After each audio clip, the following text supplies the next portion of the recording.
Hello and welcome to the program. I'm your host, Neal Howard, here on Health Professional Radio. Thank you so much for joining us. You know, Valentine's Day is the celebration of romance, but due to a painful symptom of menopause, women may avoid sexual intimacy altogether. Joining us is world-renowned sex and relationships educator and therapist, Dr. Laura Berman. She's joining us to discuss some of the sexual effects of menopause and how to identify and address them. Welcome to the program, Dr. Berman. How are you? I'm great. Thanks for having me. Thanks for taking the time. You know, we're talking about menopause. What are some of the main sexual concerns for menopausal women? Well, the primary issues that they seem to deal with as we move into menopause especially are a lack of interest, so a lack of desire, as well as pain during sex. In fact, 1 in 3 women experience pain, which of course then circles back to negatively affect the desire. Now, you mentioned lack of desire. Is it due to physical aspects, or is there some psychological aspect that goes along with the menopause to contribute to this lack of desire, not necessarily the pain? Yes to both, and also just a hormonal shift because, you know, the same thing that causes menopause causes low desire and pain because what happens is that for a woman, you know, there are 2 key hormones to her sexual interest and response. Testosterone, which is really what creates sexual desire physically, and also sensation, and estrogen, which promotes blood flow, lubrication, arousal. So throughout a woman's life, as she ages, those are declining, but with menopause, they've really bottomed out. And so when she doesn't have enough testosterone, she's just naturally, physically not going to have a lot of desire or energy. But that is, you know, on top of that, if she's having pain, then she's really going to be less interested. And, you know, she's also going to withdraw a little bit. And also her relationship will be affected. And that will probably also psychologically affect her desire. So I think it's all 3. When you're addressing this situation, can the hormone therapy increase desire, but the pain still persists? How do you deal with the pain normally? Or is there so many causes of pain that it depends on each woman? Well, there are great options out there. I think that, you know, the most important thing for women to know, especially if you're postmenopausal or at any time, if you're having painful sex, talk to your doctor. And if you are postmenopausal or even if you're not, don't be embarrassed. There's nothing to be ashamed about. There are millions of other women just like you. In fact, any woman going through menopause is going to have some sexual side effects. So if you talk to your doctor, don't be shy. If they blow you off, get another doctor because this is a really important part of health and wellness, not to mention your quality of life and relationship. And there are so many options out there. I'm actually partnering with Duchenne USA, who are the makers of Athena, which is the only FDA-approved one-time daily hormone-free oral pill, and it's indicated for moderate to severe painful sex.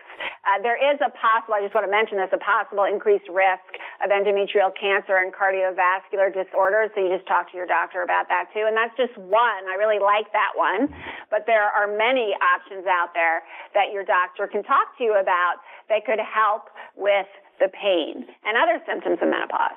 You know, talking to your doctor sometimes can be a little bit problematic at best. But what about talking to your partner? How do you get the conversation started with that potential partner or someone who you've been intimate with for years? Absolutely. It's so important to talk about your sex life at all stages of life and to get comfortable doing that because your sexuality is always evolving and changing and you want to be able to really stay connected and be open. And certainly there's a lot of misconceptions about menopause. So your partner may be thinking you're just not into him or her or you know, maybe under the misconception that, you know, menopause is kind of the winding down and, you know, this is just a natural part of aging. None of that is true. We can have vibrant, enjoyable sex lives, you know, till the very end. Assuming that we can walk up 2 flights of stairs without chest pain, we can have sex. So there's no reason to not enjoy it. There is no reason to have pain. And, you know, you do have to be your own best health advocate, including your sexual health, and recognize that this isn't just for pleasure. It's also for health. because a healthy sex life boosts your immune system. It boosts your cardiovascular health. It boosts your general circulation. It helps with anxiety and depression. It helps with your relationship, which for women especially, when they're in a good relationship, they live significantly longer than when they're in a bad one. So there are many health benefits, including just life enjoyment, to a healthy sex life. You know, talking to your partner about what's going on with you sexually, is it, in your experience, a difficult task to get us guys to understand what's going on with you women during menopause, or, you know, throughout our relationships? When it comes to menopause, do we get a little bit more clueless? Well, it depends on the guy. Some guys are more clueless than others, and, you know, some women are just as clueless as the guys because they've never been taught or didn't know or just believed what they were told by their grandmothers or whatever else. And the thing to remember is that menopause is not an end. It's a beginning of a new phase of your life that can be amazing. And you have to be able to communicate with your partner about your sex life.